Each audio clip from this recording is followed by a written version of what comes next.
Hi, I'm Amelia Qualters, and I'm here with the Crimson Highlights, and we're here to interview Professor Tony DeMauro from the art department for the Professor Spotlight.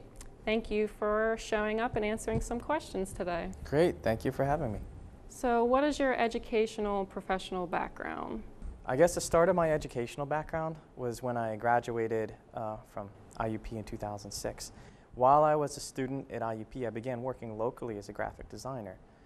So first it was part-time, and then once I graduated, it sort of gradually went to full-time, just locally in Indiana as a graphic designer.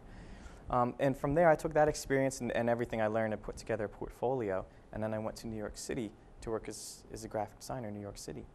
And I worked at a design agency in Queens for a while, and it turned out that there was sort of a vacuum for an art director position, that the art director had just left. So we were all all the other designers and I were sort of working equally at the time on projects, but they really needed an art director. So I sort of took that opportunity to sort of step up and sort of take the reins on that position. And after about maybe a year or so, I was able to step into the art director role. So I started out locally as a designer, and then I moved to the design agency as a graphic designer. And then I became the art director, and I did that for a couple years. That was good. I got a chance to work with a lot of different people and creative directors from Ogilvy and Mather and all kinds of different places. And that was a lot of fun, but I decided that I wanted to do something to sort of get my hands dirty again. I wanted to sort of learn a little more and take it a little bit further. So from there, I went into the freelance world, and I took on a lot of freelance web design clients. While I was at the agency, I learned a lot about the internet. So I started to take on more and more freelance work, and it sort of hit a critical mass where I was in a good place, but I still wanted to take it a little bit further. There was still that sort of unknown quantity. So then I went back to graduate school at the School of Visual Arts, and that was tough to get into. They accept less than 9% of the graduates. It's one of the top-rated schools in the United States. So I went in there, I did my 2-year degree, and then coming out of there, I really sort of fell into my own with this stylistically, and I had my voice and everything. So I just combined that with what I already knew, and I kept doing the freelance circuit, and then I found myself here. So that's kind of how that worked. And so, what do you like most about teaching? That's a good question. What do I like most about teaching? What I like most about teaching is the students. That's the most fun part, because after you sort of come up with the curriculum for a class, that's also fun too, but then you sort of repeat it.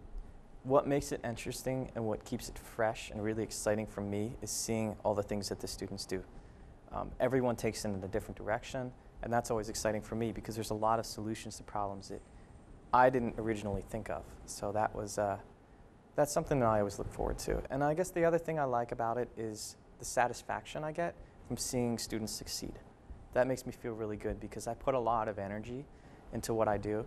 It's eat, sleep, and breathe it, teaching and design and what I love to do. So when you see the students sort of pick up on that and take it in their own direction and be able to share in that enthusiasm, to me that's a really rewarding aspect of what I do.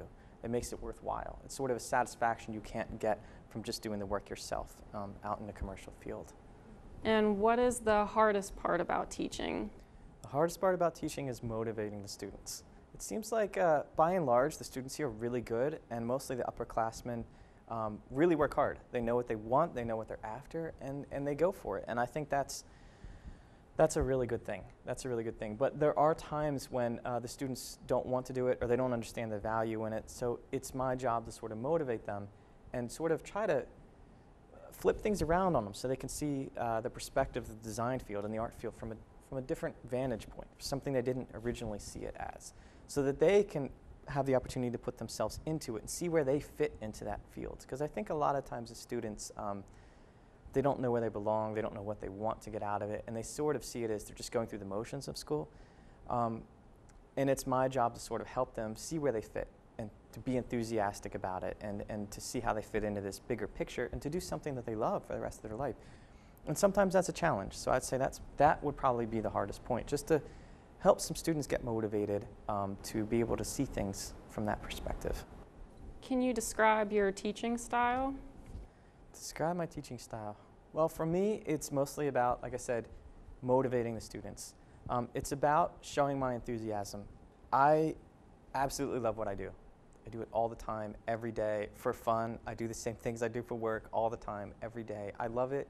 It's what I do inside and out. And for me, it's a matter of just showing up every day and showing my enthusiasm about why I love it and why it means so much to me, and hoping that the students see that and they can become enthusiastic too. Again, they can share in that enthusiasm and they can take what they want from it. They can go their own direction with it, and they have the ability to sort of find their own path in life. But I think the teaching style comes back to sort of just showing how you can have fun and love what you do and still work really hard at it and still want to come back for more the next day and want to do even more and love it.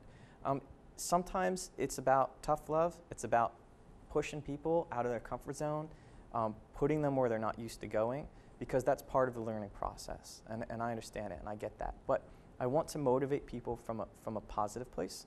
I want them to see enthusiasm and really love what they do so that they can sort of share in that positive feeling rather than sort of a negative reinforcement to force them through the program. All right, well, we want to thank you for being here and answering the questions for the Professor Spotlight this week. Thanks again for having me. Always a pleasure. And join us next week for the next Professor Spotlight on Crimson Highlight.